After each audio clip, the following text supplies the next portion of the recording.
Oh, hey! Welcome to That's Good Broncos. I am Brandon Perna, your NFL anchor, host, dude, boy, man. Today I'm talking about the Broncos and Raiders. We're going to see how these two teams stack up, match up, stack up, match up, stack up. And I'm going to do my whole point system, add up all the points at the end, and we'll see who is going to win this game. It should be fun. Let's have some fun today, all right?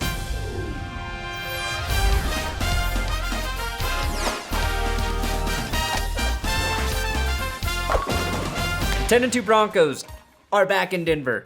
And when the 5-7 Raiders come to town, it brings out the best and worst of the Denver Bronco fan base. It's supposed to snow on Saturday, but Sunday looks like a perfect, sunny, 45-degree day. And the Broncos get a half point here for home field advantage. Gary Kubiak versus Jack Del Rio.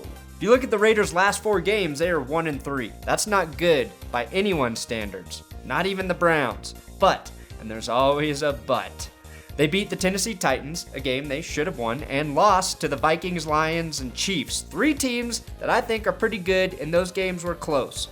The Broncos are 3-1 in their last 4 games, with their 1 loss to the Chiefs in a game where the Broncos turned the ball over 5 times. With the switch at quarterback position and all the injuries the Broncos have dealt with, I believe Kubiak has done a better job recently coaching, and he gets a half-point advantage. Derek Carr versus Brock Osweiler. I know everyone here in Denver is ready to pull down Brock Osweiler's pants and show him how much they appreciate him. And he's done a good job running Kubiak's offense and limiting the turnovers. The 1 turnover per game average has played well with the dominant Denver defense. However, Derek Carr, in his second season under the center, is a more dynamic player than Brock. Pro Football Focus ranks Carr as the 5th best quarterback in the NFL right now. He's sandwiched between Andy Dalton and Aaron Rodgers, which when you think about it is not the kind of sandwich you want to be in. I think ideally you want to be in the Tom Brady, Cam Newton sandwich. It's much more tasty, that one. Anyway, I'll give Derek Carr half-point advantage. Running backs versus running backs. The Raiders have Latavius Murray, Roy Halou, Tywan Jones, and the most deadly weapon of all, Marcel Reese. If the Raiders want to win this one, they will get Reese involved in the passing game, specifically in the middle of the field. I said that last time, and they couldn't do it. The Broncos are thin at safety, and maybe thin at middle linebacker if Trevathan can't clear concussion protocol. So either Reese or Latavius Murray should be trying to find ways to make plays in the middle of the field. C.J. Anderson suffered an ankle injury last week, and I don't think he will play Sunday. If he does, I'm not convinced that he can be effective with the bum ankle. However, I would be excited to see a heavy dose of hammer pound. I think everyone in Broncos country loves them some hammer pound, but we haven't seen enough of him this season to know for sure that he can handle a heavy workload. Because of their fullback, I'm going to give the Raiders half-point advantage. Broncos receivers versus Raiders secondary. The battle between the up and down Broncos receivers and the Raiders secondary is close. I believe Emmanuel Sanders and Demarcus Thomas are currently better than anyone in the Raiders secondary, and that includes Charles Woodson, who is playing out of his old ass mind and body. The problem is, I can't think of a game this season where I've seen both Sanders and Thomas dominate. It's been one or the other, and Sanders has been the better player for the duration of this season. Charles Woodson at free safety and David Amerson at corner are the 2 players Brock Osweiler should avoid, because strong safety Nate Allen and corner TJ Carey are the liabilities in that group. Even the Raiders' nickel corner, Nico Thorpe, hasn't been consistent this season in passing situations.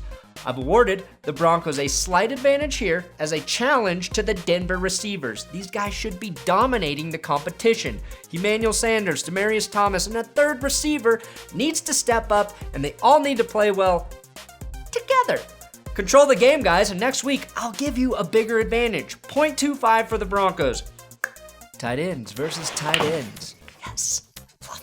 The Broncos' best run-blocking tight end, Vernon Davis, probably won't play as he allows his concussed brain to heal. Losing him will be a big blow to the run game for the Broncos because Virgil Green and Owen Daniels have not been good in that role. The Broncos need to have Green and Daniels involved in the passing game because they have an advantage against a weak group of inside Raider linebackers. Oakland's Lee Smith is what the Broncos wish they had in terms of a blocking tight end. He excels in both run and pass blocking, and in those areas, he's ranked considerably higher than anyone on the Broncos roster at the tight end position. The guy the Broncos must defend in the passing game is rookie tight end Clive Walford, who had 5 catches against Kansas City. I think Walford is starting to develop and could have a big game against an ailing Denver D. If Vernon Davis was healthy, I'd give Denver a half point here.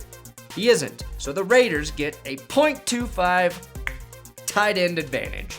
Broncos O-line versus Raiders front 7. The good news for the Broncos is the Raiders no longer have outside linebacker Aldon Smith, and his absence makes the Raiders front 7 less intimidating. Khalil Mack did not practice Wednesday with a knee injury but returned to the field Thursday. But a knee injury may slow his relentless motor down just a tiny bit.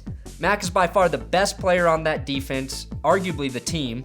He's their version of Von Miller with 36 stops in the run game, 10 sacks, 4 hits, and 44 hurries. The Raiders do have a very talented nose tackle in Dan Williams, and he may be a big problem for Matt Paradis, who's been losing the battle this season when brawling with top nose tackles. On the ends, the Raiders have Danico Autry and Justin Ellis, who despite not being elite, will probably have success against Ryan Harris and Michael Schofield. Mario Edwards Jr. on the end has played really well in the last 4 games, replacing Aldon Smith. The Broncos' offensive line can have success because the Raiders' inside linebackers are the weak link. If Paradis, Mathis, Garcia, or Vasquez, Schofield, and Harris can contain those D linemen, the Broncos' running backs or receivers should exploit inside backers Ben Heaney, Malcolm Smith, and Curtis Lofton. If Brock sees Lofton in the lineup, attack in that direction.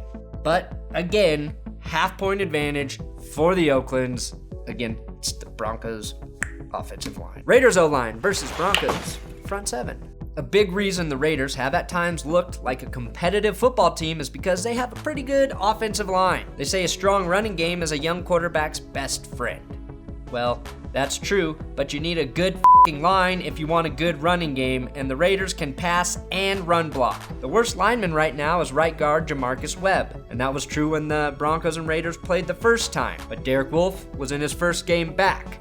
I'd look for Wolfe to be the most effective player this week on the D-line as he battles Webb. Webb, with a 52.8 rating in Pro Football Focus, is ranked higher than Harris, Paradis, and Schofield. That should put things in perspective for you. Left tackle Donald Penn, left guard Gabe Jackson, center Rodney Hudson, and right tackle Austin Howard will be a challenge for the Broncos front 7.